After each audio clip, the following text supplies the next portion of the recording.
देखिए सीपीसी में आपका जो पढ़ाया जा रहा था वह इधर से आर्डर शुरू किया गया है। आपका आर्डर 32 पढ़ा दिया गया है। यहाँ से भी आपका प्री में क्वेश्चन बनता है। आदेश 33 भी पढ़ा दिया गया है। अकिंचन द्वारा या अकिंचन द्वारावाद, यहाँ से भी आपका यूपीजे में क्वेश्चन बन चुका है। बैठिए हो।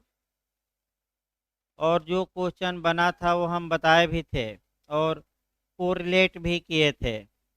अब सीपीसी में आपका जो आदेश 35 भी हम पढ़ा चुके हैं और आदेश 36 भी। अब जो हमें शुरू करना है, पहले इधर के आदेश निपटा दिया जाए, तब आपका फिर जो महत्वपूर्ण आदेश रहेंगे हम बता दें कौन कौन आपके महत्वपूर्ण आदेश हैं जहां मेंस से ज़्यादा क्वेश्चन बनते हैं। तो वह आदेश 1 है, फिर आदेश 5, 6, 7, 8 और 9। यानी कि अगर आप इन 5-6 आदेशों को पढ़े रहिए और इधर आपका 33 पढ़े रहिए, 35 पढ़े रहिए, आदेश 26 पढ़े रहिए और 38, 39, 40, मेंस में इतने से ही क्वेश्चन आते हैं। और प्री में तो भाई आपका छोटे छोटे क्वेश्चन आजकल बन जा रहे हैं। तो आइए देखा जाए आदेश 37। देखिए जहाँ तक आदेश 37 का प्रश्न है, फिर एक बार याद रखिए, आदेश 37 में संक्षिप्त प्रक्रिया या समरी प्रोसीडिंग दी गई है। जब भी आप संक्षिप्त प्रक्रिया या समरी प्रोसीडिंग पढ़िए तो एक बात और याद रखिए, ऐसा ही प्रावधान आपराधिक मामलों में भी दिया गया है। आपका वहाँ इसे समरी प्रोसीजर न कह के समरी ट्रायल कहा गया है। और तुरंत आपका जोड़ लीजिए, इसी पर बैरेक पर ही लिख लीजिए, सीआरपीसी के अध्याय 21 की धारा 260 से लेकर 265, यानी कि 260 से लेकर 265 तक में समरी ट्रायल हैं। यानी कि एक कहावत भी कही जाती है कि जस्टिस डिले जस्टिस डिनाई, यानी कि देर से न्याय मिलना अन्याय के ही बराबर होता है। अतः ऐसी कंडीशन में कानून ये मानता है कि जितना जल्दी हो सके मुकदमों में का निस्तारण किया जाए और निस्तारण करके फैसला दे दिया जाए। इसलिए तमाम कानूनों में स्पीडी ट्रायल का भी प्रावधान है और समरी प्रोसीडिंग या समरी ट्रायल का कुछ मामलों में, यानी कि कुछ मामले ऐसे हैं जहां की संक्षिप्त प्रक्रिया अपनाकर और मामलों में क्या दे दिया जाए, फैसला। तो आपका पूरा नहीं पढ़ना, इतना पर्याप्त है आपका। 37 के बाद आ जाइए। 38 मैं बता चुका हूँ 94 के साथ निर्णय से पहले गिरफ्तारी और कुर्की, ये आपका पूरा हो चुका है। इसके बाद 39 अभी बताना है। अब आ जाइए 40 भी बता दिया गया है, प्रापक की नियुक्ति। यहाँ से भी एक क्वेश्चन आपका प्री में भी बनता है, मेंस में भी चांस रहता है। अब आइए 41, जहाँ तक आर्डर 41 का प्रश्न है। आपका वार्डर आर्डर 41 से अब तक के इतिहास में, यानी कि सीपीसी के आदेश 41 से अब तक का जो इतिहास रहा है, मैं बता दूं, एक बार केवल एक क्वेश्चन बना है। और वह क्वेश्चन ये बना है कि अपील कैसे की जाएगी। तो आपका उसमें दिया था कि जो अपील होगी आपका याचिका दायर करके होगी, आपका मेमोरेंडम के माध्यम से होगी, एप्लीकेशन के माध्यम से होगी, सूट फाइल किया जाएगा, ये प्रावधान दिया था। यानी कि इसका मतलब ये हुआ कि अपील किस माध्यम कैसे की जाती है, तो आपका मेमोरेंडम यानी कि ज्ञापन के द्वारा। तो अपील बस अब तक के इतिहास में मैं बता दूं, यही एक क्वेश्चन तैयार करके भी जाइएगा, क्योंकि पूरी सीपीसी पढ़ना किसी भी हाल में एकाएक नियमों को संभव नहीं है, मैं बता दूं। न पढ़ाना संभव है, फिर भी मैं जहाँ जहाँ से क्वेश्चन प्री में उठते हैं दो दो लाइन ही सही मैं बता रहा हूँ। फिर एक बार याद रखिए, एक क्वेश्चन और किसी राज्य में नहीं, केवल यूपी में एक ही क्वेश्चन बना है आदेश 41 से कि अपील कैसे की जाती है, तो ज्ञापन के माध्यम से, मेमोरेंडम के माध्यम से। एक लाइन लिखकर इस आर्डर को समाप्त कर देना है, ज़्यादा दिमाग नहीं लगाना है। तो लेकिन आदेश एक बार याद रखिए, धारा 41 में मूल डिक्री की अपील या प्रथम डिक्री की अपील, धारा 42 में डिक्री की सेकेंड अपील यानी कि डिक्री की द्वितीय अपील, आदेश 43 में आपका आदेशों की अपील और आदेश 44 में अकिंचन द्वारा अपील। देखिए आदेश आपका 43 अभी पढ़ाना है, उसको हम पढ़ाएंगे। आपका आदेश 44 से भी प्री में मिलाने के लिए क्वेश्चन एक लाइन का बना है, यानी कि आपका अनंत संभावनाओं को लेकर हम भी नहीं पढ़ा सकते, ये संभव नहीं है, नहीं तो साल भर सीपीसी चलती रहेगी। वैसे भी काफ़ी लंबा चल रही है, इसमें कोई शक नहीं है। तो फिर एक बार देखिए, आदेश 33 में सूट बाय इंडिजेंट पर्सन, अकिंचन द्वारा या निर्धन व्यक्ति द्वारा वाद हम बताए। लेकिन अगर अकिंचन अपील करना चाहता है तो क्या वह अपील में ये मांग कर सकता है कि नहीं कि हमारी कोर्ट फीस और आदेशिका शुल्क माफ किया जाए? तो कर सकता है। तो अपील में वह अकिंचन का बचाव ले सकता है या अकिंचन का दावा कर सकता है, निर्धन का दावा कर सकता है कि मैं गरीब हूँ, मैंने निर्धन हूँ, अकिंचन हूँ, इंडिजेंट हूँ, अतः मेरी कोर्ट फीस इत्यादि क्या की जाए, मुझसे न ली जाए। तो बताइए, अगर अपील पूछे तो बस आर्डर याद करना है, कौन सा आर्डर? 44। और अगर वाद पूछे तो कौन सा आर्डर? 33। एक एक लाइन याद करना है। 45 आपका आदेश सुप्रीम कोर्ट में अपील, ये भी कभी नहीं पूछा गया। 46 आपका रिवीजन मैं बता चुका हूँ। 47 में रिव्यू भी हो चुका है। 48, 49, 50 ये सब छोड़ देना है, ये सब नहीं पढ़ना है। अब आ जाइए, बैक हो आ जाए आपका, यानी कि इधर कभी पूछा नहीं गया है।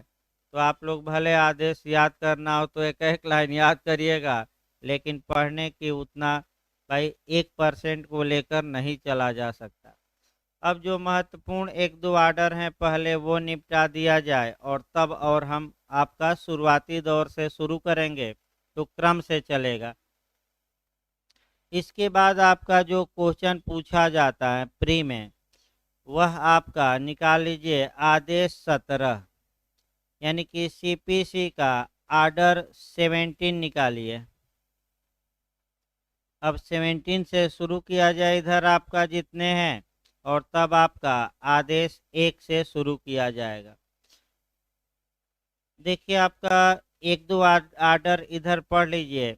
देखिए आपका आदेश 17 आपका यहाँ से आपका एक क्वेश्चन प्री में बनने का पूरा चांस रहता है, मेंस में नहीं बनता। मैं बता दूं, अब तक के इतिहास में कभी भी मेंस में क्वेश्चन नहीं बना है, लेकिन प्री में बना है। तो सबसे पहले आपका जो आर्डर 17 में दिया गया है, एडजर्नमेंट, यानी कि आपका स्थगन। स्थगन मतलब कार्यवाही को मुलतवी करना, ना है तो लिख लीजिए मुलतवी या स्थगित, यानी कि कार्यवाही को अगली डेट तक क्या किया जाता है? स्थगित। तो आपका अब जो क्वेश्चन आपका पहले कोरिलेट देखिए, पहले आप स्थगित या मुलतवी करना देखिए। मुलतवी मतलब निलंबित करना, अगले डेट तक कार्यवाही को क्या करना? रोकना। तो पहला नियम ये समझना है, आपका जो पहला क्वेश्चन इस पर बनता है कि स्पीडी ट्रायल या त्वरित विचारण या शीघ्र विचारण या जल्दी से जल्दी विचारण, तो पहला क्वेश्चन बनेगा कि त्वरित विचारण का प्रावधान सीपीसी के किस आर्डर में है, तो आर्डर 17 में है। लिख लीजिए कहीं। त्वरित विचारण इसको हम कहते हैं स्पीडी ट्रायल। अब स्पीडी ट्रायल होता क्या है, पहले ये समझिए।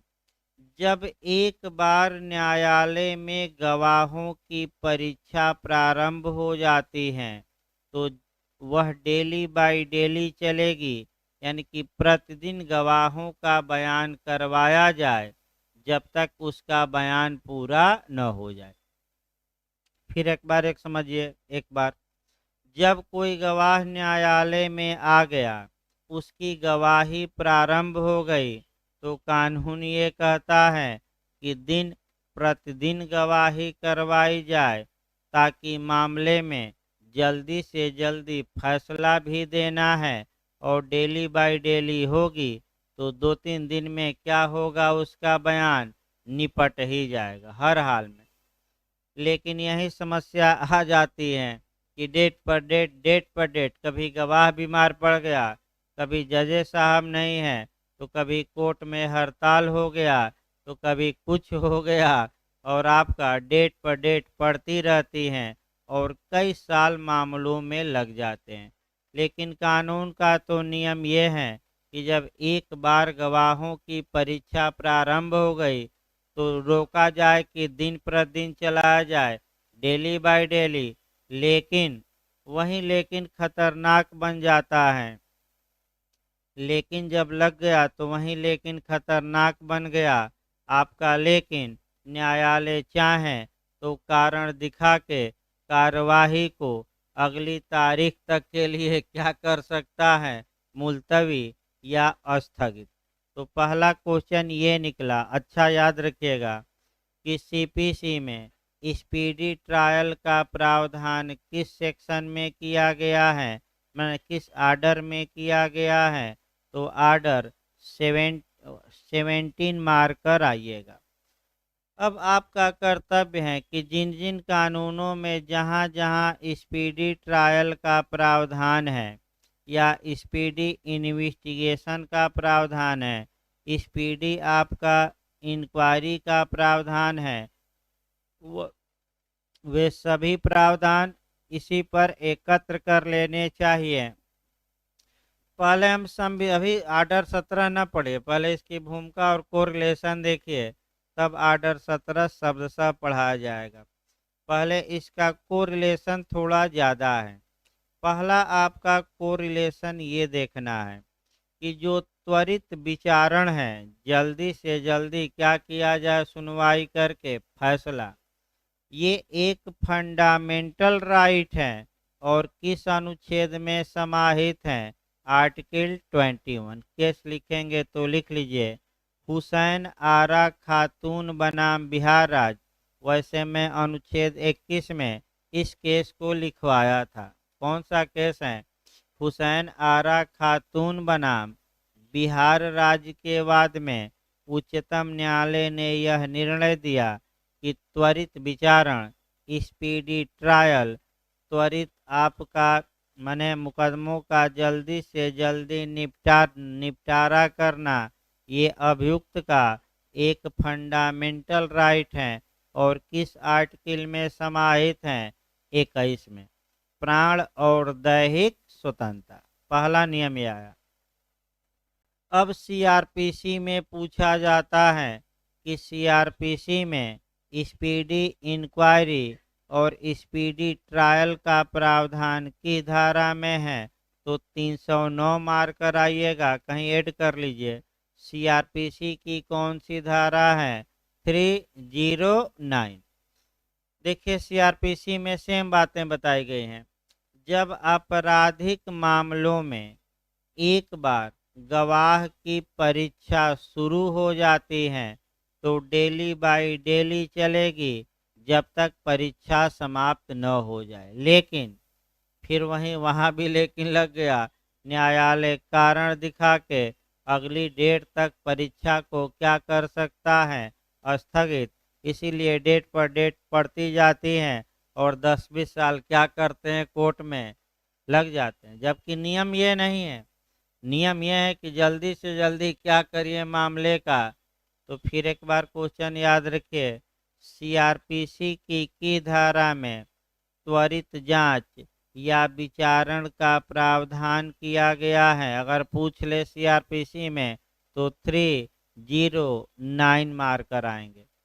इसके बाद जो पिछली बार आपका जे में पूछा गया था 173 1 से क्वेश्चन और 1A से सीआरपीसी की धारा 173 का क्लाज 1 स्पीडी इन्वेस्टिगेशन यानी कि त्वरित विवेचना, त्वरित अन्वेषण या त्वरित तफ्तीश की बात करता है। यानी कि जब पुलिस अधिकारी किसी मामले में साक्ष्य एकत्र करे तो देर करे कि जल्दी से जल्दी करे, जल्दी से जल्दी करे। पहला नियम है कि घटना स्थल पर ही कर लीजिए, घटना स्थल पर न हो तो 24 घंटे में, 24 घंटे में न हो तो आपका 60 दिन एक नियम है, फिर 90 दिन नियम है। लेकिन जल्दी से जल्दी अन्वेषण आप क्या करिए पूरा। लेकिन आपका जो पिछली बार क्वेश्चन जे में आया था 173 1A से आया था कि अगर किसी शिशु के साथ दुराचार का मामला है तो अन्वेषण आपका दुराचार के मामले में रिपोर्ट जब पुलिस को माने सूचना मिली है, माने जब एफआईआर दर्ज हुआ है उसके कितने माह के अंदर पूरा किया जाएगा, 2 माह के अंदर। पहले 3 माह रखा गया था, अब कितना है 2 माह। ये पिछली बार क्वेश्चन आया था, 3 माह को कितना किया गया है घटाकर 2 माह। तो स्पीडी ट्रायल आपने समझा। अब सीपीसी का आदेश 17 देखिए भाई, अब सही रहेगा क्योंकि स्पीडी ट्रायल आपको अब दिमाग में बैठ गया है। देखिए आपका एक आदेश 17 स्थगन, एक क्वेश्चन और को रिलेट करना है भाई। देखिए आपका स्थगन के बारे में संविधान से एक अच्छा क्वेश्चन जे और जीएस और ला वाले पेपर में बनता है, उसको कोरिलेट कर लीजिए। तो आपका संविधान का अनुच्छेद 85 हमें देखना, अभी पढ़ाया नहीं गया ये चैप्टर। 85 पर थोड़ा गौर करिए अनुच्छेद। देखिए कैसे क्वेश्चन बना है कि भारत का राष्ट्रपति क्या नहीं करता है। तो सत्र को आहूत करना माने कॉलिंग करना, कॉलिंग करना माने बुलाना। तो बताइए संसद के सत्र को कौन बुलाता है, राष्ट्रपति। लोकसभा को भंग कौन करता है या विघटित, राष्ट्रपति। और संसद का सत्रावसान कौन करता है, राष्ट्रपति। लेकिन एक काम नहीं करता, संसद को मुलतवी करना, सदन को स्थगित करना। तो जब विपक्षी हंगामा शुरू कर देते हैं सदन में तो सदन को स्थगित या मुलतवी कौन करता है, लोकसभा का मामला है तो लोकसभा अध्यक्ष, और राज्यसभा का मामला है तो राज्यसभा के सभापति।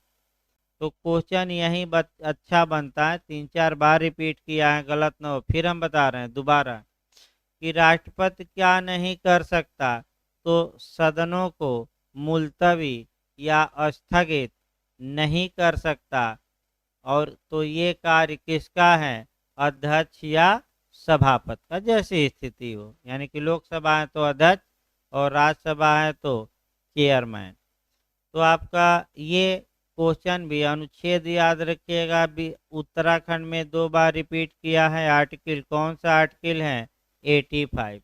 फिर बैक हो जब आदेश 17 पर शुरू किया जाए। देखिए आपका आदेश 17 नियम 1, न्यायालय समय दे सकेगा और सुनवाई स्थगित कर सकेगा। तो पहला क्लास देखिए, यदि वाद के किसी भी प्रक्रम में पर्याप्त हेतुक दर्शित किया जाता है, हेतुक न आए तो कारण लिख लीजिएगा भाई। लीगल भाषा में न आए तो बेरेक पर आसान भाषा में लिखिए, अगर न आए तो उसको बेरेक पर ही क्या लिख लेना है, आसान भाषा में हेतुक यानी कि कारण, पर्याप्त कारण दर्शित किया जाए, माने न्यायालय को बताया जाए, तो न्यायालय पक्षकारों या उनमें से किसी को भी वाद के किसी प्रक्रम पर समय दे सकेगा और लेखबद्ध किए जाने वाले कारणों से वाद की सुनवाई को समय समय पर स्थगित कर सकेगा। यानी कि कारण बता दीजिए तो आपको सिविल मामलों में समय मिल गया और आप मांग किए, तो कारण दर्शाकर न्यायालय समय समय पर कार्यवाही को स्थगित कर दिया। माने डेट पर क्या डाल दिया, डेट स्थगित करना मतलब ही क्या हुआ, डेट पर। अब ये पूछा जाता है कि क्यों इतना लंबा समय लगता है, जबकि तो इसीलिए लगता है कि कभी वकील हड़ताल पर, कभी कुछ हो गया और गवाही पूरी ही नहीं होती। अगला देखिए आपका खंड 2, इसी में देखिए आपका आदेश 17 का नियम 1 ही चल रहा है। स्थगन के खर्चे, न्यायालय ऐसे हर मामले में वाद की आगे सुनवाई के लिए दिन नियत करेगा और ऐसे स्थगन के कारण हुए खर्चों या ऐसे अधिक खर्चों के संबंध में ऐसा आदेश दे सकेगा जिसे न्यायालय ठीक समझे। यानी कि जो पक्षकार ये मांग करता है कि हजूर कार्यवाही को मुलतवी आज कर दिया जाए, अगली डेट लगा दिया जाए, तो न्यायालय चाहे तो उस पक्षकार पर कुछ कास्ट लगा सकता है कि इतना पैसा कोर्ट में जमा करो, तब हम कार्यवाही क्या करेंगे आगे, स्थगित, यानी कि अगली डेट डालेंगे। वहीं कभी 50 रुपया, कभी 100 रुपया लगते हैं अधिवक्ता बहस करने, मुवक्किल से ले लेंगे 500, और जब मान लीजिए न्यायालय ने कहा कि 500 जमा कराइए, तब हम अगली डेट डालेंगे, नहीं तो आज ही सुनवाई करेंगे। तब अधिवक्ता साहब परेशान हो जाते हैं, क्लाइंट से फ़ोन करके कहते हैं कि मुकदमा खारिज हो जाएगा, हो नहीं तो कुछ पैसा भेजो ऑनलाइन, हम क्या करें, जज से कुछ जुगाड़ करें। और 500 रुपया मान लीजिए लगा, तो अपना मने आपका अनुरोध विनय करके 100 रुपया जमा कर देंगे और 400 क्या करेंगे, लिखा जाता है कि कितना कास्ट लगा, कितना, मौखिक नहीं, ये लिखित में होगा और कागज फाइल में क्या कर किया रहेगा, लगा रहेगा। अगला देखिए परंतु, देखिए आपका परंतु यदि वाद की सुनवाई प्रारंभ हो गई है, तो जब तक न्यायालय उन असाधारण कारणों से जो उसके द्वारा लेखबद्ध किए जाएंगे सुनवाई का स्थगन अगले दिन से परे के लिए करना आवश्यक न समझे, वाद की सुनवाई दिन प्रतिदिन तब तक जारी रहेगी जब तक सभी हाजिर साक्षियों की परीक्षा न कर ली जाए। इसी को स्पीडी ट्रायल कहते हैं। यानी कि जब एक बार सिविल मामलों की कार्यवाही शुरू हो गई और गवाहों की परीक्षा क्या हो गई, शुरू, तो गवाहों की परीक्षा रोक रोक कर की जाएगी कि डेली बाय डेली की जाएगी, डेली बाय डेली। लेकिन ऊपर की लाइन ये बताती है कि न्यायालय चाहे तो कारण दर्शा के अगली डेट डाल सकता है, यानी कि स्थगन कर सकता है। भाई स्पीडी, इसी को फिर एक बार देखिए, इसी को स्पीडी ट्रायल कहते हैं, जो परंतुक में आपका पहला खंड है कि जब एक बार गवाहों की परीक्षा क्या हो गई, प्रारंभ, तो डेली बाय डेली परीक्षा होगी, ये स्पीडी ट्रायल है। लेकिन लगा दीजिएगा न्यायालय कारण दिखा के अगली डेट क्या कर सकता है, डाल सकता है। अभी तमाम नियम भाई आपका मिलेंगे इसमें। अभी एक दो टेक्निकल क्वेश्चन भी इसमें है कि एक पक्षकार के पक्ष में कितनी बार स्थगन मंजूर किया जा सकता है, ये क्वेश्चन भी लगातार बनता है, 3 बार। अभी हम इसको आते हैं, पहले एक क्रम से चला जाए।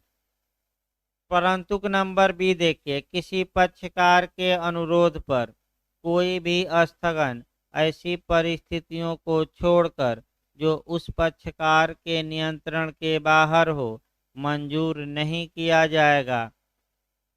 यानी कि पक्षकार कह रहा है कि स्थगित करिए, तो ये दिखाना पड़ेगा कि ऐसी कंडीशन आ गई है जो हमारे कंट्रोल में नहीं है, अतः आप अगली डेट क्या करिए इस मामले में डाल दीजिए।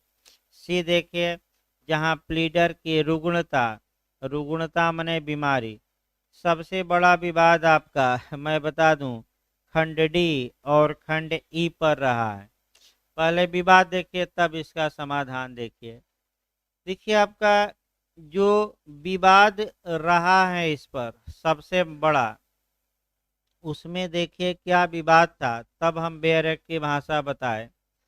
विवाद ये था कि अगर आपका अधिवक्ता बीमार पड़ गया या आपका अधिवक्ता दूसरे न्यायालय में बहस कर रहा है, तो समस्या ये उत्पन्न हाई कोर्ट में भी होती है कि मान लीजिए एक ही अधिवक्ता है और 5 कोर्टों में उसका मुकदमा लग गया, तो अधिवक्ता करते क्या है कि अगर देखेंगे कि इस कोर्ट में सुबह हमारा मुकदमा आ जाएगा, उस कोर्ट में शाम को आएगा, तो इलनेस नहीं लगाते, और जहाँ जहाँ देखते हैं कि मुकदमा टकरा जाएगा तो 2-3 जगह इलनेस यानी कि वकील साहब बीमार हैं और 2 जगह क्या कर रहे हैं, बहस, यानी कि 2 जगह बीमारी का बहाना बना दीजिए और 2 जगह क्या करिए, बस। इस मुद्दे, इस कारण से भी मुकदमों में डेट पर डेट पड़ जाती थी कि वकील साहब बीमार हैं या दूसरे न्यायालय में क्या हैं, व्यस्त हैं।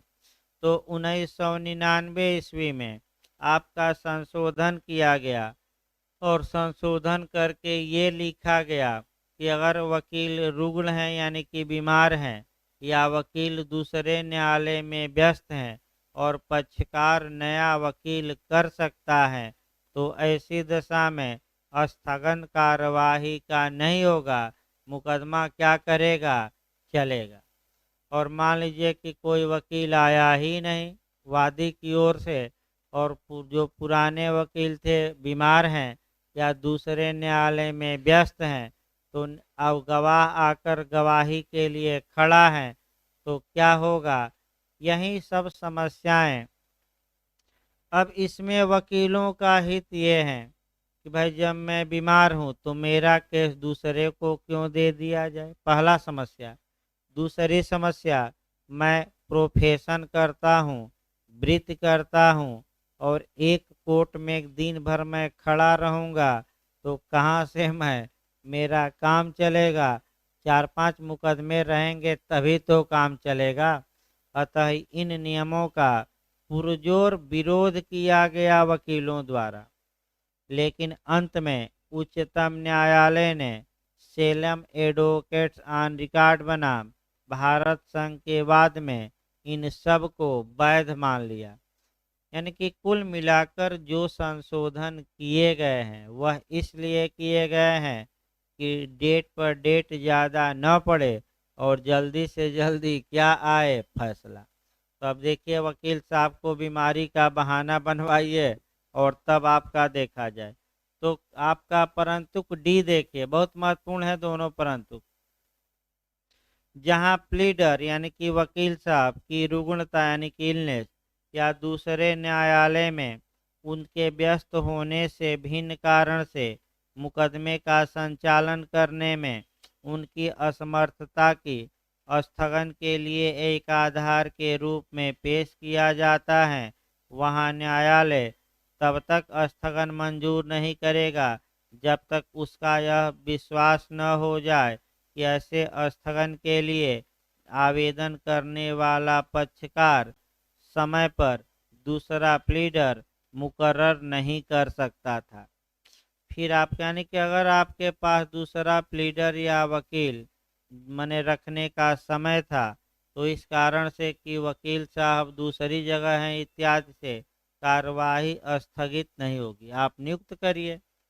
इसका काफी विरोध किया गया, मैं बता दूं। अगला देखिए, जहां कोई साक्षी न्यायालय में उपस्थित हैं किंतु पक्षकार या अधिवक्ता ही उपस्थित नहीं है, अथवा पक्षकार या प्लीडर न्यायालय में उपस्थित होने पर भी साक्षी की परीक्षा या प्रत परीक्षा करने के लिए तैयार नहीं है, तब क्या होगा? क्या रोज गवाह को बुलाया जाए और पक्षकार और वकील साहब नौटंकी करते रहें कि आज नहीं, कल, कल नहीं, क्या परसों? तो इसके बाद संशोधन किया गया है। देखिए क्या किया गया है। तो यथा स्थिति पक्षकार, देखिए इसके बाद तैयार नहीं है, वहां न्यायालय यदि वह ठीक समझे तो गवाह का कथन स्वयं अभिलिखित कर सकेगा। यानी कि न्यायालय स्वयं गवाह का बयान क्या करेगा? लेगा। अब समस्या ये है कि गवाह का बयान तो पक्षकार कराते हैं, और इसमें आ गया कि पक्षकार या अधिवक्ता नहीं है या तैयार ही नहीं है, तो न्यायालय गवाह तैयार है तो क्या कर सकता है? स्वयं। इसका भी विरोध होगा हुआ कि आप कौन होते हैं बयान दिलवाने वाले? बयान तो पक्षकार दिलवाएंगे, और आप पक्षकार नहीं है तो आप ही बयान ले लीजिए गवाह का। तो क्या वकील का मतलब? वकील साहब किस काम के? जब गवाह आ गया और वकील पक्षकार गायब हैं, तो न्यायालय गवाह का बयान लेकर छोड़ दिया कि अब जाओ कहाँ? घर। इसका विरोध हुआ था। फिर भी ये नियम मैं बता दूं, ठीक है, व्यवहार में ज़्यादा लागू नहीं होता, वो अलग बात है, लेकिन कानूनी भाषा में ये नियम है। अगला देखिए, उसके प्लीडर द्वारा जो उपस्थित न हो अथवा पूर्वोक्त रूप से तैयार न हो, साक्षी की मुख्य परीक्षा या प्रत परीक्षा करने को अब अभिमुक्ति दे करते हुए आदेश पारित कर सकेगा। यानी कि कोई गवाह आ गया है और पक्षकार या अधिवक्ता गवाह की परीक्षा के नहीं करना चाहते या तैयार ही नहीं है। अब ये समस्या आई कि भाई गवाह इतना दूर से आया, फिर समय जाया हुआ, गवाह का भी समय जाया हुआ, तो आप परीक्षा करिए। जब गवाह आया है, आप कोर्ट में हैं, लेकिन कह रहे हैं कि आज नहीं, मैं क्या करूँगा? परीक्षा कल करूँगा। तो कानून में बदलाव लाया गया 1999 में। पहला बदलाव ये है कि न्यायालय चाहे तो स्वयं ऐसे विटनेस का बयान क्या करा लेगा? दर्ज, और कहेगा कि तुम अब क्या करो? जाओ। या दूसरा ये कर सकता है कि विटनेस को अभिमुक्ति दे दे। अभिमुक्ति मतलब छूट दे दे कि जाओ, पक्षकार जब तुम्हारा बयान दर्ज ही नहीं करा रहे हैं तो गवाह से मैं मुक्त करता हूँ, अब ना आना, क्योंकि पक्षकारों ने तुम्हारे आने पर भी तुम्हारी गवाही नहीं कराई। तो दो विकल्प हैं न्यायालय के पास, या तो स्वयं क्या करे? बयान दर्ज, या गवाह से को क्या दे दे? मुक्ति। अगला देखिए आपका आदेश 17 नियम 2, यदि पक्षकार नियत दिन पर उपसंजात होने में असफल रहते हैं तब प्रक्रिया। अब समस्या ये है कि अगर पक्षकार नियत तिथि पर असफल रहते हैं हाजिर होने में, तो देखिए आपका पक्षकारों की हाजिरी आपका आदेश 9 से कवर होती है, पहले समझिए। अब आइए, अगर ए ने बी के खिलाफ मुकदमा किया और दोनों पक्षकार सुनवाई पर गायब हैं, कोई न तो वकील आया और न ही ए बी आए, तो बताइए आप लोग अब न्यायालय क्या करे? मुकदमा आगे चलाए कि खारिज कर दे? खारिज कर दे। जब कोई आ ही नहीं रहा है तो आप क्रिमिनल नहीं, सिविल मामले में आया नहीं, तो क्या किया जाए? खारिज। दूसरा देखिए, विपक्षी आकर खड़ा है, विपक्षी का या अधिवक्ता खड़ा है और जो मुकदमा किया था वहीं गायब है, तो अब मुकदमा चलेगा कि खारिज होगा? खारिज। और वादी आ गया, प्रतिवादी क्या है? गायब, तब बताइए क्या होगा? तो वादी की बातों को सुना जाएगा, एक्स पार्टी सुनवाई होगी, और अंत में न्यायालय यदि वादी अपनी बातों से न्यायालय को संतुष्ट कर देता है तो वादी के पक्ष में एक्स पार्टी डिक्री या एक पक्षीय आज्ञप्ति पारित की जा सकेगी। तो इसको आदेश 9 में हम डिटेल में देखेंगे, क्योंकि मेंस का ये क्वेश्चन है, प्री का तो है ही। दो क्वेश्चन बनते हैं। उन दशाओं का वर्णन करिए जिनमें एक पक्षीय डिक्री पारित की जा सकती है। पहला क्वेश्चन। दूसरा मॉडल हम बताएंगे आगे, एक दो दिन में आ ही जाएगा, कि एक पक्षीय डिक्री के विरुद्ध क्या उपचार है, यानी कि क्या कराया जा सकता है। तो रिव्यू भी हो सकता है, अपील भी, और सेटिस्फाइड कराने के लिए भी एप्लीकेशन उसी कोर्ट में दिया जा सकता है। तो हम तीनों बताएंगे और डिटेल में बताना पड़ेगा। एक दिन मैं बताया था, इसमें शक नहीं है, लेकिन आदेश 9 जब आ जाएगा तो वहाँ भी डिटेल में हमें क्या करना पड़ेगा, बताना पड़ेगा। अगला शब्द देखिए, फिर एक बार देखिए, आपका आदेश 17 नियम 2 हम बता रहे हैं भाई। आपका वाद की सुनवाई जिस दिन के लिए स्थगित हुई है, यदि उस दिन पक्षकार या उनमें से कोई उपसंजात होने में असफल रहते हैं, तो न्यायालय आदेश 9 द्वारा आपका कह सकते हैं कि आदेश 9 का सहारा लेकर और आदेश 9 में दिए गए नियमों के अनुसार कार्यवाही करेगा। स्पष्टीकरण छोड़ देना है। अगला देखिए, आपका ये आदेश 17 का आपका कह सकते हैं, देखिए एक पॉइंट छूट गया था आपका, मैंने पढ़ाते समय उसको फिर आपका बता दिया जाए। आदेश 17 का नियम 1 का प्रोविजो छूट गया था, 3 बार वाला मेन चीज ही, यानी कि क्रोड ही छूट गया। भाई देखिए, आपका कभी काल ये होता है कि पढ़ाते समय एक दो बातें मिस हो जाती हैं, फिर भी उसको बाद में क्या किया जाए, कवर। अब एक लाइन यही जो ये भी ज़्यादा क्वेश्चन बना है, जे में बना है, एमपी में तो लगातार रिपीट करता है, यानी कि जो एमपी जे होता है 3 बार इस क्वेश्चन को रिपीट किया है। और रिपीट ये किया है कि एक पक्षकार के पक्ष में कितनी बार स्थगन, अनुज्ञात या परमिट किया जा सकेगा, 1 2 3 4, तो अधिकतम कितनी बार रट कर जाइएगा, 3 बार, यानी कि 3 3 3 रट कर जाना है। ये क्वेश्चन जो लोग एमपी डालते हैं उनके लिए आपका जो एमपी का रेवेन्यू कोड है, यानी कि वहाँ की जो भू राजस्व संहिता है, उसमें भी 3 बार। तो एक पक्षकार की मांग पर अधिकतम कितनी बार मामले को स्थगित किया जा सकता है, बताइए। 1 बार की, 2 बार के, अधिकतम 3 बार। तो ये सीपीसी में कहाँ दिया गया है, तो आदेश 17 के नियम 1 के परंतुक में। और आपका यही नियम जो जो लोग एमपी जाते हैं देने, यही नियम एमपी के भू राजस्व संहिता में भी है। तो हमेशा याद रखिए भाई, 3 बार का नियम याद रखिए, और कोई उपाय नहीं है। 3 3 3, जैसे 3 तिगाड़ा काम बिगाड़ा, तो 3 बहुत खतरनाक होता है।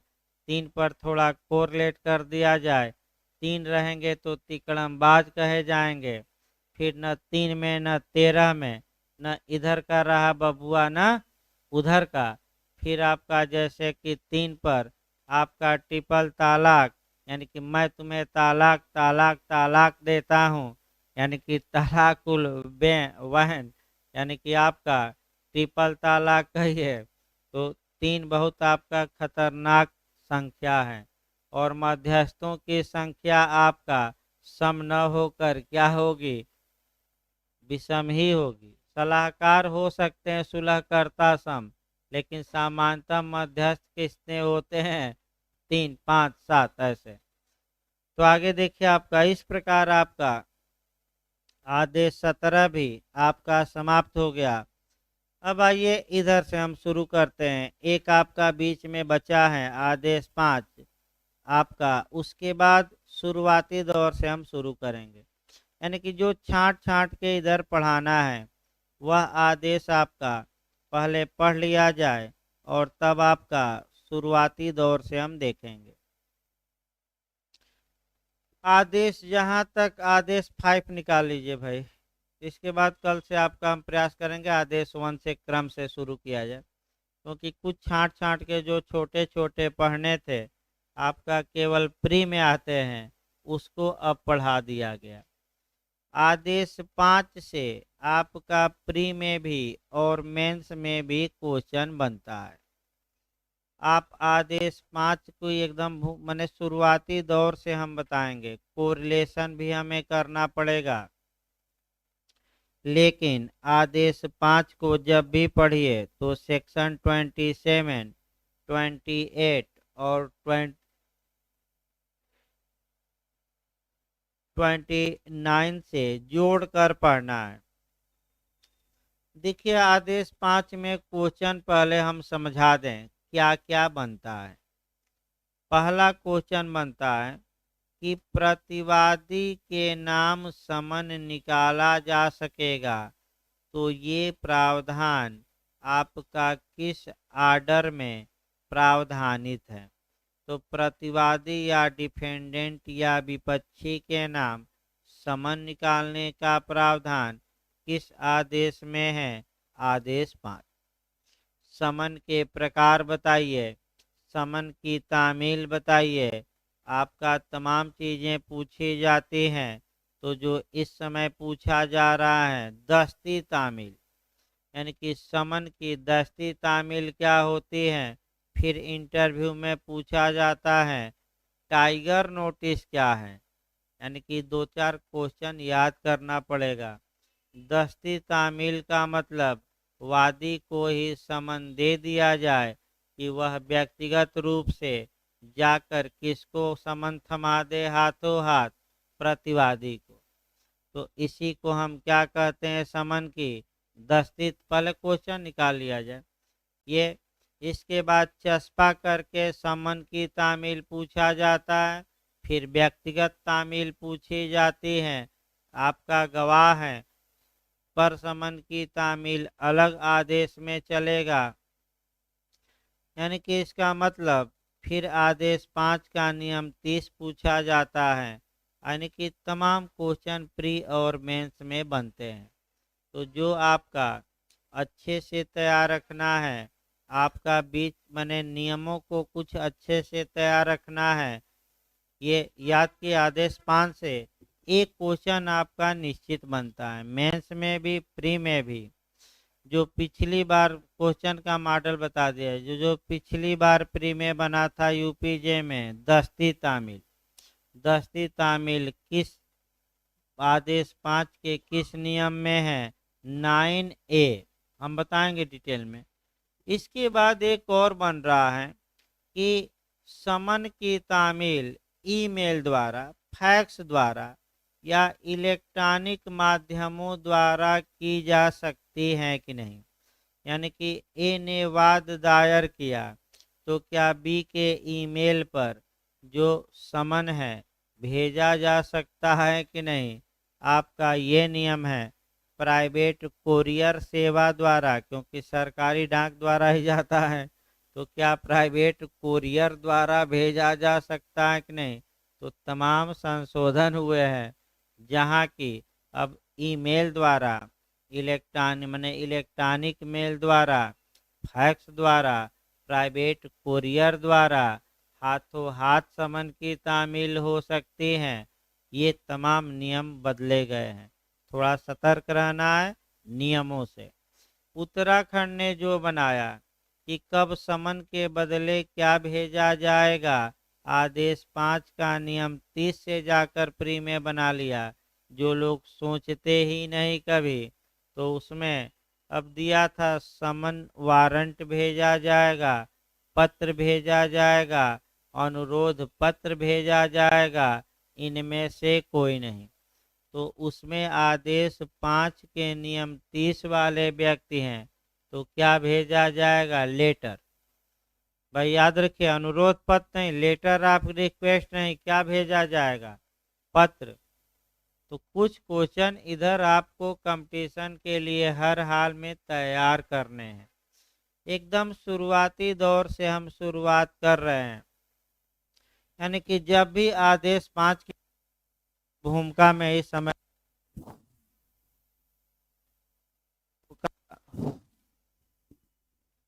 हेलो, एकदम शुरुआती दौर से हम शुरुआत कर रहे हैं, माने प्रारंभिक स्थिति से। प्रारंभिक स्थिति में जब भी पढ़िए तो नेचुरल जस्टिस या नैसर्गिक न्याय या प्राकृतिक न्याय से उठाइएगा। यानी कि जब भी आप समन को पढ़ेंगे तो डायरेक्ट ना पढ़िएगा, आप कहाँ से उसको कवर करेंगे, नेचुरल जस्टिस से। देखिए प्राकृतिक न्याय का मतलब क्या हुआ, पहले ये जानिए। बिहार में तो भाई पढ़ाते समय एडी ला शुरू ही हो रहा है आपका। भाई फिर एक बार सूचना दिया जाए, 17 तारीख से शाम वाले बैच में आपका प्रशासनिक विधि, फिर आपका हिंदू विधि और माल विक्रय अधिनियम शुरू किया जाएगा। और एकदम आपका, क्योंकि आपका यूपी जे बिहार जे भी आ रही हैं, तो आपका सुबह और शाम को मिक्स करके ऐसा चलाया जाए कि बैलेंस बने रहे। बिहार जे भी जो कठिन कठिन सब्जेक्ट हैं इधर निकाल दें, और यूपी जे में भी जो कठिन कठिन है, ताकि जो लोग दोनों देना चाहते हैं, आपका कम से कम कठिन कठिन सब्जेक्ट जहाँ से गलती होती हैं वे एक बार पढ़े रहें। तो उधर एक एक हफ्ता हम लास्ट में क्या करवा देंगे, उसका रिवीजन। तो आपका क्रैश कोर्स में तभी समझ में आता है जब एक बार आप रेगुलर बैच में क्या करिए, पढ़े रहिए। तो अभी समय है, और यही समय है आपका एक एक छोटी छोटी बातों का पढ़ने का। तो एडी ला हिंदू ला हो जाएगा, तो आपका एलएलएम जो लोग अगली बार देना चाहते हैं वहाँ भी खूब क्वेश्चन बनता है। जो लोग आपका नेट देना चाहते हैं वहाँ भी कुछ क्वेश्चन बन जाते हैं। और बिहार में भी काम करेगा, यूपी में भी, यानी कि झारखंड भी आ जाएगी तो आपका माल विक्रय नियम वहाँ है, वहाँ काम कर जाएगा। यानी कि तमाम जगह ये सब्जेक्ट मैं बता दूं क्या करेंगे, काम करेंगे। तो प्रयास करिए कि भाई अच्छे से। हाँ, जो लोग शाम को नहीं आ पाते, भाई ऑनलाइन भी चल रहा है, कम से कम आप वीडियो से भी पढ़ सकते हैं, कोई रोक टोक नहीं है, जोड़ा ही गया है। ये सभी जितनी कक्षाएं होंगी ऑनलाइन और ऑफलाइन दोनों चलेंगी, इसमें कोई शक नहीं है। तो भाई अच्छे से इस बार लगिए, ताकि जिन लोगों का एपीओ में एक दो नंबर से छूट गया था, इस बार कोई कसर न रह जाए, न तो पढ़ाने में और न ही पढ़ने में। जल्दी प्री का टेस्ट शुरू कराएंगे, यानी कि हो सकता है नवंबर लास्ट से या दिसंबर से, और कम पैसे में आपका टेस्ट उपलब्ध कराया जाएगा। ये नहीं कि 400 500 300 एक टेस्ट का ले लिया जाए। प्रयास किया जाएगा कि कम से कम पैसे में आपका लाभ हो। फिर एक बार अब आइए नेचुरल जस्टिस, फिर समझिए। वैसे बिहार में तो एक हफ्ता हमें पढ़ाना है, एढिला में प्राकृतिक न्याय एक हफ्ता पढ़ाना पड़ता है, लेकिन यहाँ तो भाई आपका 2 मिनट में निकाल देना है, क्रीम निकाल कर। प्राकृतिक न्याय का मतलब प्रकृति के नियमों के अनुसार जस्टिस करना। तो फिर आया कि प्रकृति के नियम क्या हैं, तो प्रकृति के 3 नियम वर्तमान में प्रचलित हैं। पहला, आडि अल्ट्रम परटम, दूसरे पक्षकार को भी सुनो। दूसरा, रूल अगेंस्ट बायस, पक्षपात या अभिनत के विरुद्ध अधिकार। और तीसरा, रीजन डिसीजन, तर्कानुमोद्य निर्णय, या निर्णय जब भी दीजिए तो उसका आधार बताइए, उसका कारण बताइए। तो तीनों को एक एक उदाहरण द्वारा देखा जाए। आडि अल्ट्रम पर्ट हुआ कि अगर ए ने बी के खिलाफ मुकदमा किया है तो कम से कम बी की भी बातों को न्यायालय क्या करे, सुने। इसी को हम क्या कहते हैं, दूसरे पक्षकार को। अब आप लोग बताइए, बी को सूचना मिलेगी तभी तो आकर अपनी बात रखेगा। तो सूचना देने के लिए क्या नियम है, वही आदेश 5 में पढ़ना है। ए जब बी के खिलाफ मुकदमा दायर कर दिया तो प्राकृतिक न्याय का सिद्धांत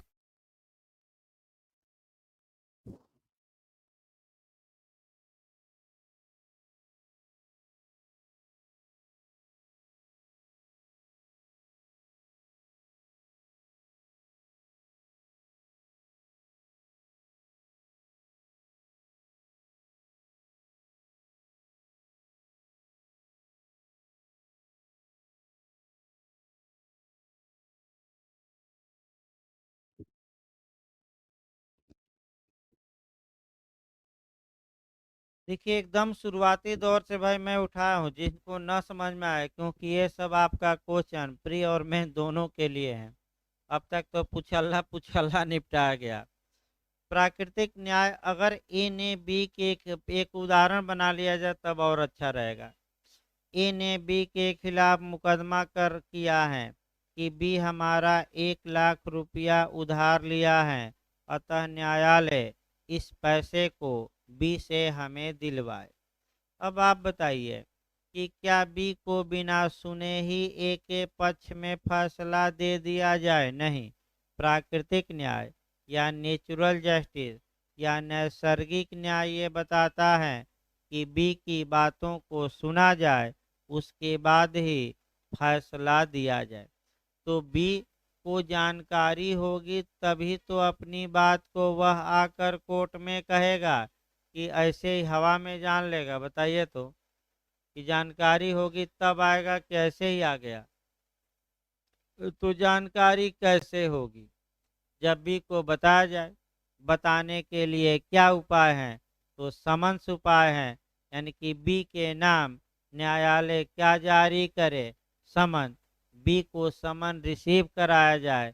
रिसीव कराया जाए मतलब तामील कराया जाए, बी को दिया जाए, यानी कि बी को सूचना दी जाएगी, एक सूचना कि तुम्हारे खिलाफ मुकदमा दायर हो चुका है, तुम आओ और वादी के दावे हाजिर हो। तुम आओ कोर्ट में क्या हो?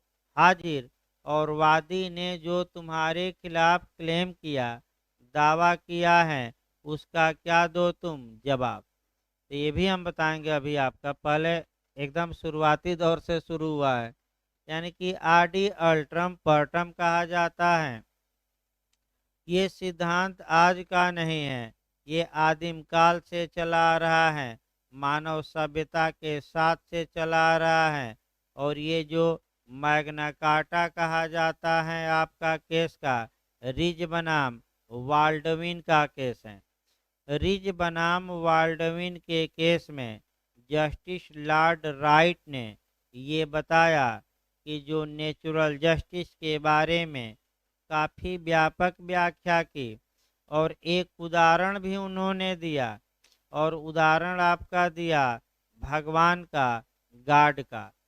और ये बताया कि जब मानव को गॉड ने स्वर्ग में रखा, तो भगवान एक दिन कहीं जा रहे थे, तो मानव को कहे कि इन पेड़ों पर लगे फलों की रक्षा करना, मैं थोड़े देर बाद आ रहा हूँ। तब तक मानव निकला लालची, आज भी लालची है, उसमें कोई शक नहीं है। मानव निकला लालची, और जैसे ही भगवान गए तो एक दो फल तोड़कर क्या किया? खा लिया। तो जब भगवान वापस आए तो बिना उसको मौका दिए नहीं निकाल दिए, मौका दिया गया। और आपका पूछे भगवान कि तुमने मेरी आज्ञा का उल्लंघन क्यों किया?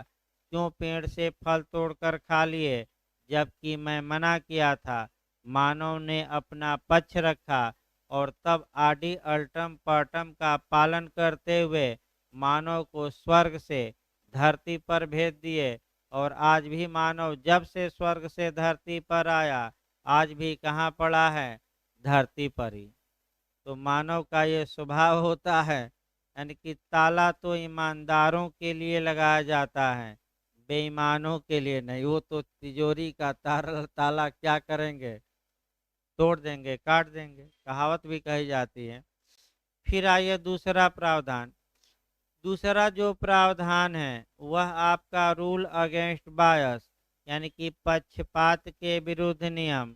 यानी कि न्याय केवल होना ही नहीं चाहिए, बल्कि समाज में एक मैसेज भी जाना चाहिए कि न्याय हो रहा है। यानी कि न्यायाधीश को आपका व्यक्तिगत हित से ऊपर होना चाहिए। कोई भी व्यक्ति स्वयं अपने मामले में जज नहीं बन सकता। आप ही अभियुक्त और आप ही फैसला करेंगे, ये कहाँ का न्याय है? और तीसरा रीजन डिसीजन, जब भी आप निर्णय दीजिए तो उसका क्या लिखिए? लेकिन तीनों पर नहीं कवर करना है, हमें पहले पर कवर करना है, आरडी अल्ट्रम पर्टम। अब मुकदमा दायर करवाइए, तब सेक्शन वाइज शुरू किया जाए। ए, मान लीजिए ए ने बी के खिलाफ मुकदमा दायर किया, तो ए हो गया वादी प्लेंटिफ और बी क्या हो गया प्रतिवादी। तो कानून देखिए क्या कहता है, प्राकृतिक न्याय के सिद्धांतों का पालन किया जाएगा और जब ए मुकदमा दायर कर दिया है उचित रूप से, तो प्रतिवादी के नाम क्या निकाला जा सकेगा, समन। तो प्रतिवादी के नाम समन निकालेंगे, तो सेक्शन पहले याद रखिए 27, 28 और कौन सा 29, और समन के बारे में जो प्रोसीजर दिया गया है, प्रक्रिया दिया गया है, कहाँ कहाँ, आदेश 5। यानी कि पहले धारा 27, 28 और 29 को पढ़ना है, तब किस आर्डर को पढ़ना है, 5 को। फिर एक बार देखिए, सेक्शन में सारवान प्रावधान किए गए हैं या प्रिंसिपल या सिद्धांत दिए गए हैं, उन सिद्धांतों को कैसे धरातल पर लाया जाएगा, कैसे अप्लाई व्यवहार में किया जाएगा, ये नियम बताएंगे। तो समन जारी किया जाएगा, सारवान प्रावधान किन धाराओं में, 27, 28 और समन की तामील कैसे होगी, कितनी प्रतियों में जारी होगा, ये प्रोसीजर कौन सा आर्डर बताएगा, 5। तो अगर प्रतिवादी के नाम समन है तो आदेश 5 याद रखिए, लेकिन अगर गवाह को बुलाना है तो आदेश 5 नहीं काम करेगा, अलग आदेश है 16। देखिए तो एक बार 16 में होना चाहिए, साक्षियों को आदेश 16 एक बार देखिए तब सही है ना। अब देखिए दिमाग में फिर कंसेप्ट क्लियर रखिए, अगर प्रतिवादी के नाम समन पूछे तो कौन सा आर्डर मारेंगे, 5। और यही हल्का सा आपका मैंने घुमा दे और कहे कि गवाहों के नाम समन की प्रक्रिया कहाँ है, तो आदेश किस में है, आपका 16। तो 16 भी एक लाइन निपटा दिया जाए, फिर बैक हुआ जाए।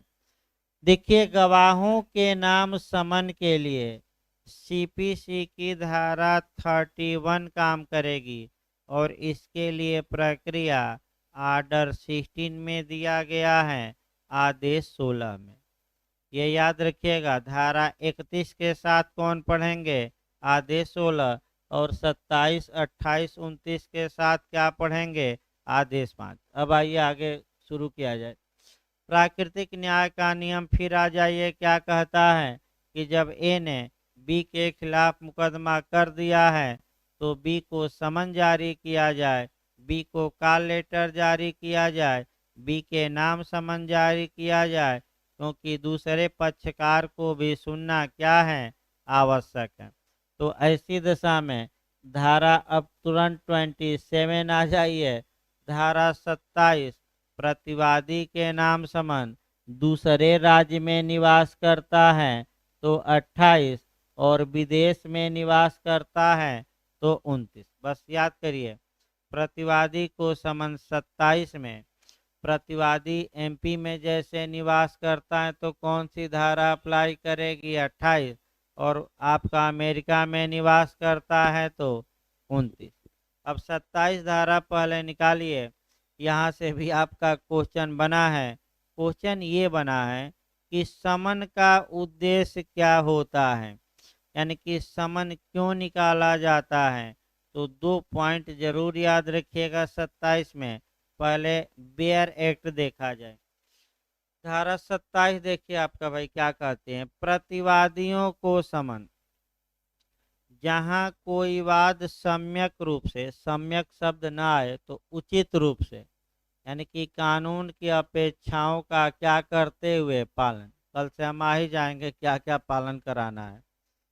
देखिए कल हो सकता है कि आपका आदेश 5 में समय लगता है, आपका आदेश 5 लंबा है क्योंकि एक एक छोटी छोटी बातें इसमें समाहित हैं। तो फिर एक बार देखिए, यानी कि आपका जब कोई वाद सम्यक रूप से दायर किया जा चुका है, यानी कि कानून की जो अपेक्षाएं हैं वाद दायर करने में, उन अपेक्षाओं की क्या कर दी गई है पूर्ति। तो क्या क्या अपेक्षाएं हैं आपका अलग से अभी बताना है। वाद क्या होता है, वाद पत्र क्या होता है, ये सब अभी बताया नहीं गया। एक दो दिन में ही ये सब अब क्या होगा, आ ही जाएगा। वहाँ उपसंजात होने और दावे का उत्तर देने के लिए, तो फिर एक बार यही क्वेश्चन प्री में भी बनता है कि समन का उद्देश्य क्या होता है। तो दो उद्देश्य दिए गए हैं, क्या क्या। उपसंजात होने, उपसंजात न आए तो उपस्थित होने, एपियर होने। और दूसरा क्या उद्देश्य है, दावे का उत्तर देने। तो फिर एक बार बताइए, समन क्यों जारी किया जाता है, समन का एम क्या होता है, समन का उद्देश्य क्या होता है। तो याद करके जाइएगा, दो तीन बार रिपीट किया है। प्रतिवादी को उपसंजात होने के लिए पहला दे देगा, दूसरा प्रतिवादी को वादी के दावे का जवाब देने उत्तर देने के लिए, तीसरा ऑप्शन दोनों, चौथा इनमें से कोई नहीं। तो आप लोग बताइए बैरक में क्या लिखा है, कोई एक की दोनों। तो क्या क्या मारेंगे, प्रतिवादी हाजिर भी हो और वादी के दावे का क्या दे, जवाब दे, उत्तर दे। देखिए फिर एक बार देखिए, आपका ये क्वेश्चन बन चुका है, दो तीन बार अंडरलाइन बैरक पर भी कर सकते हैं। उद्देश्य क्या है, देखिए फिर एक बार, जहां कोई वाद उचित रूप से दायर किया जा चुका है, वहां उपसंजात होने और दावे का उत्तर देने के लिए समन प्रतिवादी के नाम निकाला जा सकेगा। अब समस्या ये आई, निकाला जा सकेगा, सकेगा शब्द पर गौर करिए। अगर सकेगा शब्द लिखा है तो क्या हर हाल में समन निकालना बाध्यकारी होगा, नहीं। यानी कि आगे कुछ दशाएं हम बताएंगे, फिर एक बार याद रखिए, क्योंकि निकाल सकेगा लिखा है, तो अगर यही निकालेगा गा रहता तब तो भाई बाध्यकारी रहता। लेकिन शब्द पकड़िए क्या दिया है, निकाल सकेगा। अर्थात आदेश 5 में कुछ दशाएं हम ऐसी बताएंगे जहाँ की समन निकालना, समन इशू करना आवश्यक नहीं है। इसीलिए निकालेगा नहीं शब्द लिखा है, क्या लिखा है, निकाल सकेगा। एक एक पॉइंट पकड़िए, इधर से अच्छा क्वेश्चन बनता है और एक क्वेश्चन आपका निश्चित तौर पर मिलेगा। अगला देखिए, निकाल सकेगा और उसकी तामील, तामील मतलब सर्विस, सर्विस मतलब उसको पहुंचा देना। तो आप बताइए, न्यायालय किसके नाम इस उदाहरण में समन निकाला है, बी के। तो वह समन बी को क्या किया जाएगा, रिसीव कराया जाएगा। अब रिसीव शब्द को क्या किया गया, तामील। फिर एक बार याद रखें, किसको रिसीव कराया जाएगा, तो उसी को हम क्या कहेंगे, सर्विस या तामील। मैंने बी को क्या किया जाएगा, ले जाकर। अब तामील कैसे कराया जाएगा अभी आगे बताया जाएगा, उतना अभी आप पहले एक एक सेक्शन देखिए।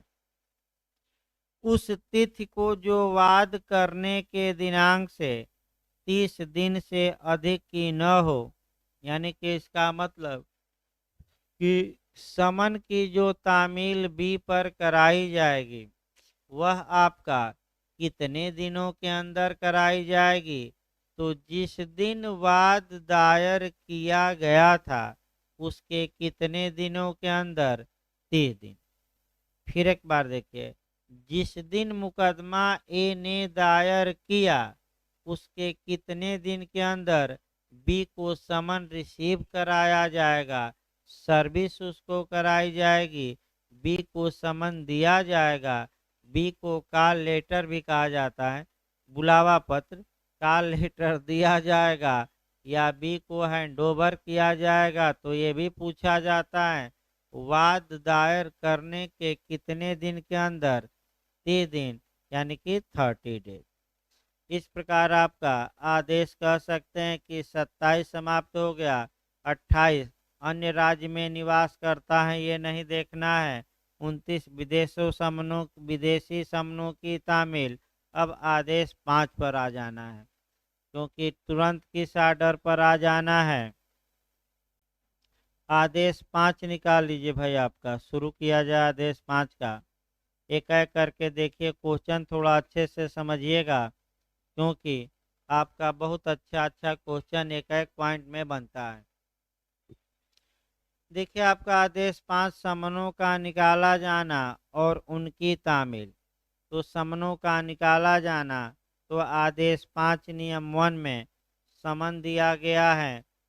जब वाद सम्यक रूप से दायर किया गया है, तब प्रतिवादी को उस पर समन की तामीली की तारीख से 30 दिनों के भीतर उपस्थित होने और दावे का उत्तर देने तथा अपनी प्रतिरक्षा करने यदि कोई हो का लिखित कथन दायर करने के लिए समन जारी किया जा सकेगा। इसका मतलब ये हुआ कि फिर एक बार देखिए आपका कि धारा 27 पढ़िएगा और तब आदेश 5 का कौन सा नियम 1। अभी 1 समाप्त में पहले धारा 27 देखिए। एक उदाहरण भी बनाते रहिए। 1 जनवरी को ए ने बी के खिलाफ मुकदमा दायर किया, तो आप लोग बताइए कितने दिनों के अंदर समन निकाल देना है। तो जिस दिन वाद दायर किया गया उसके कितने दिन के अंदर? 30 दिन। ये कौन सी धारा बताती है? तो हाँ, धारा 27। तो 30 दिन यानी कि 30 जनवरी तक न्यायालय किसके नाम समन निकाल दे? बी के नाम। बी के नाम समन निकल गया तो बी पर समन की तामील हो गई। तामील हो गया यानी कि अब कैसे होगा वो बताया जाएगा, अभी बताने का। यानी कि बी को ले जाकर या तो डाकिए ने या कोरियर द्वारा या ईमेल द्वारा या आपका किसी अन्य तरीके से बी को ये समन रिसीव करा दिया गया, सर्विस करा दी गई, सेवा करा दी गई, यानी कि बी को समन क्या किया गया? दे दिया गया। अब आइए आदेश 5 का नियमन। जिस तारीख को बी पर समन की तामील हुई थी, तो मान लीजिए 30 जनवरी को हुई थी, तो उस तारीख से कितने दिनों के अंदर बी कोर्ट में आ जाए और कोर्ट में आकर आपका वादी उपसंजात हो और वादी के दावे का जवाब दे, तो आदेश 5 नियम 1 कहता है कि जिस दिन समन की तामील हुई थी उसके कितने दिन के अंदर आ जाए कोर्ट में। फिर वही नियम 30 दिन, यानी कि 30 जनवरी के बाद अगले 30 दिन के अंदर वह क्या हो? कोर्ट में हाजिर हो और अपना जवाब दे। तो जवाब कैसे देगा? रिटन स्टेटमेंट से, WS कहा जाता है, या आपका लिखित कथन, यानी कि बताया जाएगा आगे, वो अलग बात है। यानी कि बी क्या करे? अपना जवाब लगाए। कितने दिन के अंदर रिसीविंग के? 30 दिन। भाई रट कर जाएगा। किस डेट से? 30 दिन के अंदर। वाद दायर करने के डेट से जवाब लगाए कि आपका जिस दिन तामील हुई है। हाँ, और तामील कितने दिन के अंदर? वाद दायर करने के कितने दिन के अंदर? 30 दिन। और तामील हो गई तो उसके कितने दिन के अंदर वह कोर्ट में आ जाए? तो कोर्ट में क्यों आए? क्यों जारी किया गया है समन की कोर्ट में आए? तो कोर्ट में हाजिर हो और वादी के दावे का क्या दे? जवाब दे, और अपना उस मामले में क्या करे? बचाव, प्रतिरक्षा, मतलब क्या करे? डिफेंस करे। अब आगे परंतु को देखिए। परंतु जब प्रतिवादी वाद पत्र के उपस्थित किए जाने पर ही उपसंजात हो जाए और वादी का दावा स्वीकार कर ले, तब ऐसा कोई समन नहीं निकाला जाएगा। यानी कि फिर एक बार आ गया कि इसीलिए मैं धारा 27 में बताया था कि जब कोई मुकदमा उचित रूप से दायर हो जाता है तो न्यायालय प्रतिवादी को समन जारी कर सकेगा ताकि वह हाजिर हो और वादी के दावे का क्या दे जवाब। तो निकालेगा कि निकाल सकेगा, यानी कि कुछ दशाओं में समन निकालना बाध्यकारी नहीं है। वह पहली दशा आपका परंतुक में मिलती है कि जैसे, तो अब क्या समन निकाला जाए? भाई जब विपक्षी न्यायालय में हाजिर हैं और न्यायालय में वादी के दावे को क्या कर ले रहा है, एक्सेप्ट कर ले रहा है, तो कोई समन निकालने की आवश्यकता है कि नहीं? तो कोई आवश्यकता नहीं है, क्योंकि अब तो वह पूरी बात क्या किया है, जान लिया है, और ये भी जान लिया है कि हमारे खिलाफ वादी ने क्या कर दिया है, मुकदमा। तो पहला कंडीशन याद रखें इंटरव्यू और प्री के लिए कि कब समन निकालना आवश्यक नहीं होगा। तो जब वाद दायर करते समय विपक्षी या प्रतिवादी न्यायालय में क्या हो, हाजिर, और वादी के दावे को क्या कर ले, स्वीकार। फिर दूसरा परंतु देखिए, परंतु यह भी कि जहां प्रतिवादी 30 दिन की उक्त अवधि के भीतर लिखित कथन दाखिल करने में असफल रहता है, वहां उसे ऐसे दिन को, जैसा न्यायालय द्वारा विनिर्दिष्ट किया जाए, लेखबद्ध किए जाने वाले कारणों से उसे दाखिल करने की अनुज्ञा दी जाएगी, किंतु जो समन की तामील की तारीख से 90 दिन के बाद का नहीं होगा।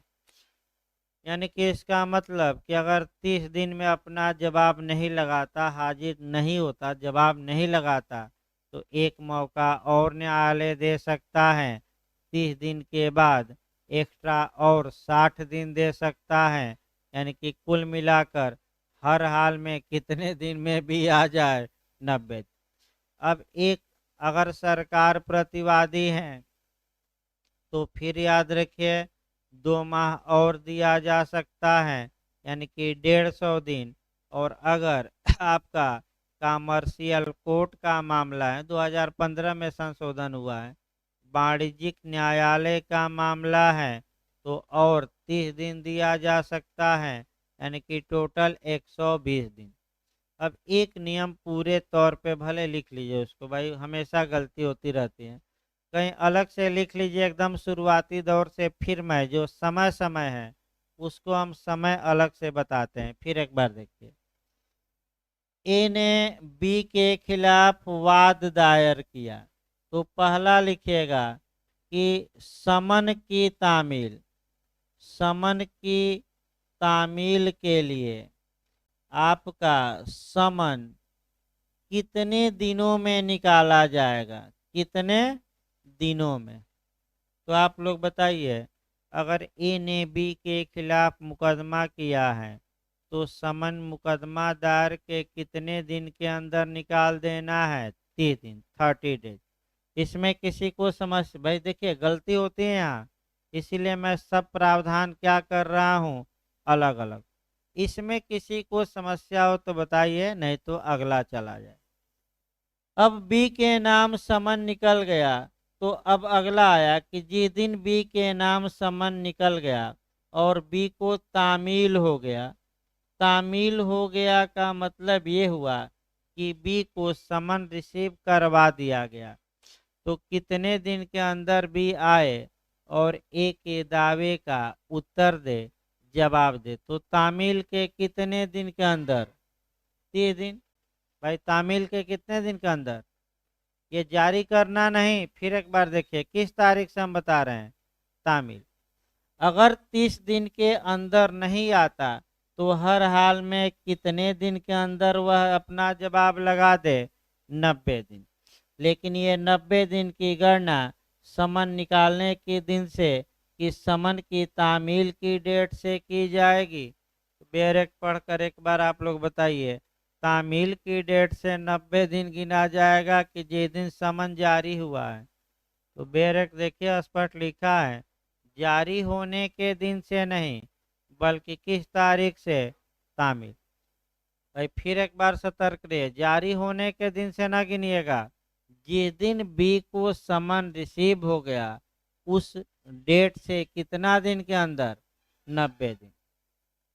यानी कि सामान्य नियम है कि विपक्षी समन तामील के 30 दिन के अंदर अपना जवाब लगा दे। अगर 30 दिन के अंदर नहीं लगाता, वह 30 दिन बीत गया है, तो न्यायालय 30 दिन के बाद और समय बढ़ा सकता है 60 दिन का। तो 30 दिन ये हो गया और बढ़ा हुआ समय कितना हो गया, 60 दिन। तो हर हाल में कितना हो गया, 90 दिन। लेकिन जो बेयर एक्ट की भाषा है वह 60 दिन का प्रावधान नहीं करती, वह डायरेक्ट 90 दिन कर देती है। लेकिन 90 दिन की गणना कहाँ से करती है, 30 दिन बाद से नहीं, बल्कि जिस तारीख को समन क्या हुआ था, रिसीव। अब दो प्रावधान आपको अलग अलग पढ़ने पड़ेंगे, वो थोड़ा अलग चले जाते हैं।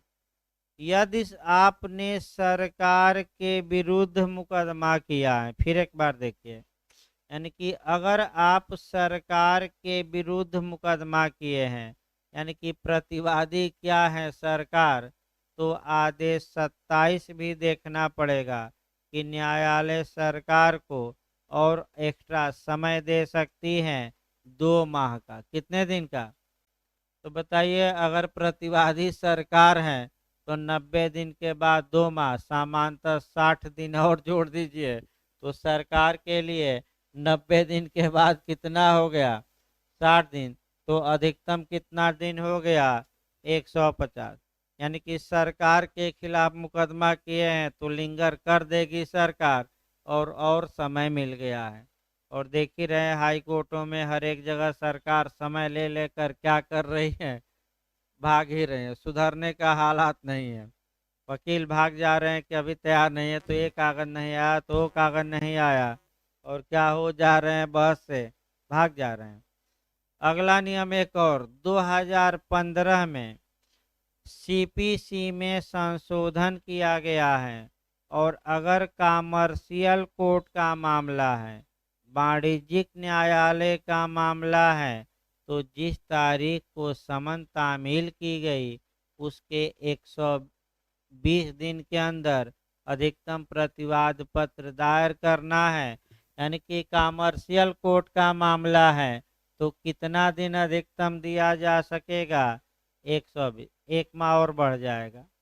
यानी कि लेकिन ये हर एक माह, सामान्य मामले नहीं, कॉमर्शियल विवाद हैं, वाणिज्यिक विवाद हैं, तब ये नहीं कि हर एक मामले मान लीजिएगा।